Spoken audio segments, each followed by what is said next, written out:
Hello, everyone, and welcome back to Black Ass Our History Presents. Y'all late to the revolution. This is the final part of Chapter 2 of Creativity in the Crucible, the exceptional Negro visual artist. Again, for the disclaimer, content, images, and language that you're about to experience may be offensive and may lead to triggers. Viewer discretion is advised. Black Ass Our History is committed and dedicated to educating its audiences on the diaspora of melanated people with the intent to provide an honest and holistic history of our narratives. We are committed to ensuring our history and stories are not filtered through white supremacy, indoctrination, dogma, and pseudo social science. We recently learned about the enslaved and formerly enslaved artisans who obtain trades or skills that benefit either their plantation or their owners. However, some enslaved persons, formerly enslaved persons, and free people receive training, including formal education in fine arts. We will also learn others were self taught. And these are some of these exceptional artists we're about to learn about today. So this is Joshua Johnson. Although we don't have an image of him, we know he was active in the late 1700s and early 1800s. He was the son of a white man and an African American enslaved woman. His father actually purchased him at 19 years old and even acknowledged him as his son. And that's very rare. Johnson manumitted his son, and he was acknowledged. The manumission, was acknowledged by Colonel John Mole, who verified his manumission and also commissioned him to paint his wife and granddaughter, which is who we see here. One of the conditions of him being manumitted is that he picks up a particular trade. We also know that Johnson would have about 13 paintings attributed to him in his lifetime. This is an example, again, as a self-taught artist, and his style is what we consider naive. So if you notice, the facial structure isn't very realistic, but it is to capture, the facial feature, the eyes, the nose, the brows, the mouth, the cleft of the chin, skin tones, hair textures, and we do see attempts into creating texture, whether it is the lace of the young boy's collars, the satin of the vest and a tie, or the velvety texture of the gentleman's blazer. So again, his portraits have some shading and details, but if you look at all Johnson's portraits, they're very, very stylized to him specifically. Next, we have Scipio Moorhead. Unfortunately, we do not have a portrait of him. He was an enslaved person owned by Reverend John Moorhead and his wife, Sarah, who was an art teacher and that actually nurtured his talent. The only art that we have is attributed to Moorhead is this engraving of Phyllis Wheatley. We do know that Scipio and Moorhead and Phyllis Wheatley did know each other and did have a friendship. We don't, but here is the other concern that we have about this. We don't know if it's the engraving that he actually did or if the engraving is a copy of one of his drawings. But again, another visual artist that's considered fine art during the 18th century. Next, we have Edmonia Lewis. Her mother is of African American and indigenous of the Mississauga Ojibwe descent. Her Not much of her is known of her early life. We really don't know that much about her. Her indigenous name is Wildfire, and she went by that name throughout her childhood. Her mother was also an excellent weaver and craftsman. She would actually attend Oberlin College in Ohio. She studied art, and that's when she changed her name to Mary Edmonia Lewis. In 1864, she moved to Boston to begin her career in sculpture. 3 male sculptors refused to mentor her because she was a woman and she was Black. However, an abolitionist sculptor by the name of Edward Augustus Brackett did. And it would actually be her bust of Civil War heroes and abolitions that garnered the attention of many. I thought it would be nice to show one of her early works when she was actually a student at Oberlin College. So we have this graphite rendering of Urania. She is the Greek muse of astronomy. She is masterful. Edmonia is masterful not only with rendering the figure in proportion, but also the detail of the fold of the fabric, which we will also see echoed in 3 dimension when we look at some of her sculptures, specifically the Death of Cleopatra. And I'll be honest, y'all, I'm biased. This is my favorite piece by her. It is absolutely breathtaking. You see this beautiful figure of Cleopatra. Her head is tilted back. She has on her crown. She's lifting her head slightly, looking over her left shoulder as if she's taking her last breath. If you also see, it looks like we have the head of maybe possibly Caesar and even Mark Antony, because they were both her lovers in that as well. So there we have this beautiful rendering of exceptional craftsmanship, and this is a marble. So to be able to get the fine details of the folds of the fabric, the softness of of her skin, and even the detailing of everything is an exceptional skill. Next, we have Robert Selden Duncanson, also known as Robert S. Duncanson. He was born to free black parents. His father was a house painter and carpenter, and he and his five brothers would actually be apprentices to his father. He was actually the most talented of his brothers, and eventually he would transition from doing house painting houses to actually doing portrait painting. So in 1840, he moved to Mount Pleasant, which is now known as Mount Healthy, where he would begin his fine art career. He was also a self taught artist, so he copied drawings, engravings, and prints.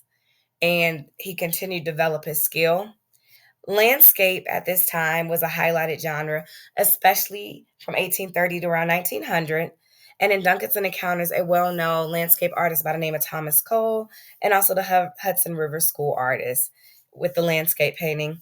He would soon become one of the most exceptional landscape artists of his time. So this is one of his earlier works when his portraits. I'm an example of it. He followed the tradition of portrait painting in America. So typically in portrait painting, you want to demonstrate two things. You demonstrate your wealth. We see that when we look toward the back of this palatial estate. It could be a university, it could be the gentleman's home. And near him, we see a feather pen and an inkwell, along with books stacked. Again, symbols that indicate he was a learned man. So, being educated and showing prosperity and wealth was an exceptional way of capturing yourself as a in your portrait, and also symbolize your class as well. Duncanson did get the opportunity to travel to Europe thanks to abolitionist Nicholas Longworth. Duncanson would actually create the murals in Longworth's home, which later be home to the William Howard Taft and his relative. So if you're in Cincinnati, the Taft Art Museum, in the main entrance where the former entrance to the estate would be, you will see these beautiful, breathtaking landscape murals. Duncanson was also inspired by poets who told these romantic, ideal images of Europe as well as the ruins of ancient time. Duncanson would go ahead and capture these gorgeous and serene, picturesque images in the ancient ruins throughout Europe. So this is Vesuvius and Pompeii. Just a quick story about Pompeii. I forget when in AD it was. I know it was either 79 or in the 1800s. 79, excuse me, 1800, 79 or 100 AD. Basically, what happened in the city of Pompeii, they thought that the mountain was just a mountain. And then one day it started to erupt. They had no idea. At that time, there was no word for volcano. Mount Vesuvius erupts violently, and because of the amount of ash and the speed of which it came down upon Pompeii, and I believe Herculaneum was on the other side of Pompeii, it literally covered and preserved the entire Pompeii. And it wouldn't be, I want to say, either late 1800s or early 1900s that a farmer was plowing land, and that's when the excavation started because these were perfectly preserved. So we do see these beautiful Romanesque columns, part of promenades and everything. And if you look at his palette, it's very soft, it's light, it's inviting. And then you see the two little figures again to kind of give perspective and scale of how massive this city was. Here's just a landscape of oil on canvas. Again, seeing with that similar palette of these beautiful hues and colors. He does an amazing job of balancing the composition with colors. So we see the pastel sky and even some of the pastels on the hills in the background, but we also see that reflected in the water of the river. And then he frames it using these warm greens and yellows and browns to create the forestry, and even offers a little dynamic by creating in the bottom left hand corner almost like a triangle shape with the rock and like a close up of trees and ferns. One of the key things that I love about Duncanson's work is that he does include the human element. Look how small these individuals are, again, showing you the breadth and grandiose of these landscapes that he's capturing. And also, if you follow the rafts, you're seeing how it is leading us almost straight back off center to where the river starts to bend around and it disappears. So, again, he's creating a focal point that is directly there, but still allowing our eyes to wander and flow through the different hues of the palette.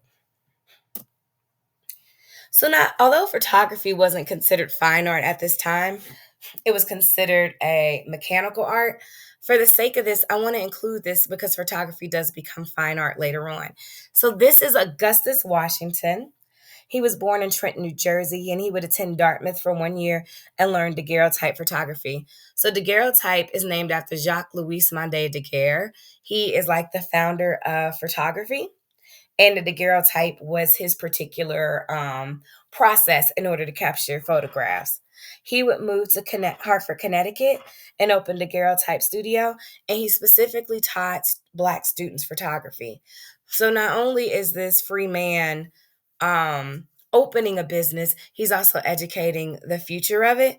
Here we actually have one of his advertisements, so where you can understand and learn the address, what everything, the premium daguerreotypes, giving information, ladies, what to wear, what not to wear, how he's well mannered, all these different things.